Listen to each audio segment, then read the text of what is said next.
सभी को जय मसीह की। प्रियो, आज हम देखेंगे मरकुस रचित सुसमाचार का 7 अध्याय का 9वां वचन। उसने उनसे कहा, तुम अपनी परंपराओं को मानने के लिए परमेश्वर की आज्ञा कैसी अच्छी तरह टाल देते हो, क्योंकि मूसा ने कहा है, अपने पिता और अपनी माता का आदर कर, और जो कोई पिता व माता को बुरा कहे वह अवश्य मारा डाला जाए। परंतु तुम कहते हो कि यदि कोई अपने पिता व माता से कहे, जो कुछ तुझे मुझसे लाभ पहुंच सकता था वह कुर्बान अर्थात संकल्प हो चुका, तो तुम उसको उसके पिता व उसकी माता की कुछ सेवा करने नहीं देते। इस प्रकार तुम अपनी परंपराओं से, जिन्हें तुमने ठहराया है, परमेश्वर का वचन टाल देते हो और ऐसे ऐसे बहुत से काम करते हो। तब उसने लोगों को अपने पास बुलाकर उनसे कहा, तुम सब मेरी सुनो और समझो। ऐसी कोई वस्तु नहीं जो मनुष्य में बाहर से समाकर उसे अशुद्ध करे, परंतु जो वस्तुएं मनुष्य के भीतर से निकलती हैं वह ही उसे अशुद्ध करती हैं। यदि किसी के सुनने के कान हो तो सुन ले। जब वह भीड़ के पास से घर में गया तो उसके चेलों ने इस दृष्टांत के विषय में उससे पूछा। उसने उनसे कहा, क्या तुम भी ऐसे ना समझ हो?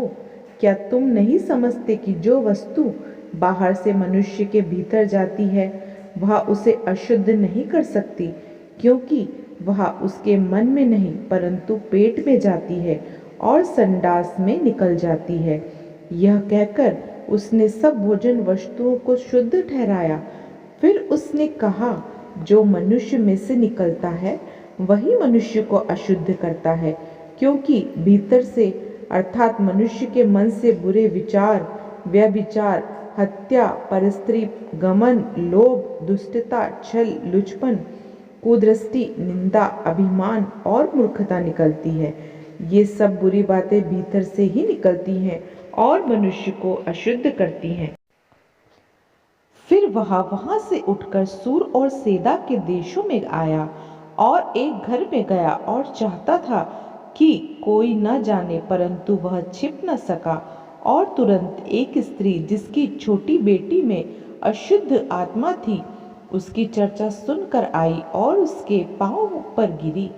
यह यूनानी और सुरूफिनिकी जाति की थी। उसने उससे विनती की कि मेरी बेटी में से दुष्ट आत्मा निकाल दे। उसने उससे कहा, पहले लड़कों को तृप्त होने दे, क्योंकि लड़कों की रोटी लेकर कुत्तों के आगे डालना उचित नहीं। उसने उसको उत्तर दिया, सच है प्रभु, तो भी कुत्ते भी तो मेज के नीचे बालकों की रोटी का चूर चार खा लेते हैं।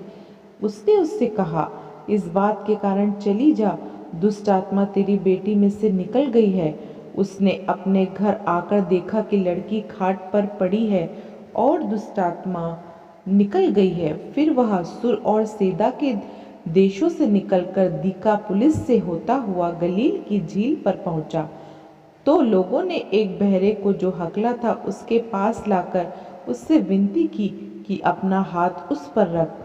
तब वह उसको भीड़ से अलग ले गया और अपनी उंगलियां उसके कानों में डाली और थूककर उसकी जीभ को छुआ और स्वर्ग की ओर देखकर आह भरी और उससे कहा, इत्तफाह अर्थात खुल जा। उसके कान खुल गए और उसकी जीभ की गांठें भी खुल गई और वह साफ साफ बोलने लगा। तब उसने उन्हें चिताया, किसी से न कहना, परंतु जितना उसने उन्हें चिताया उतना ही वे आकर प्रचार करने लगे। वे बहुत आश्चर्य करके कहने लगे, उसने जो कुछ किया सब अच्छा किया। वह बहरों को सुनने की और गूंगों को बोलने की शक्ति देता है। इन्हीं वचनों पे परमेश्वर हमें बहुतायत की आशीष दे। सभी प्रिय भाई बहनों को जय मसीह की। प्रिय वचनों पे चलें, इन्हें अमल करें। सभी को जय मसीह की।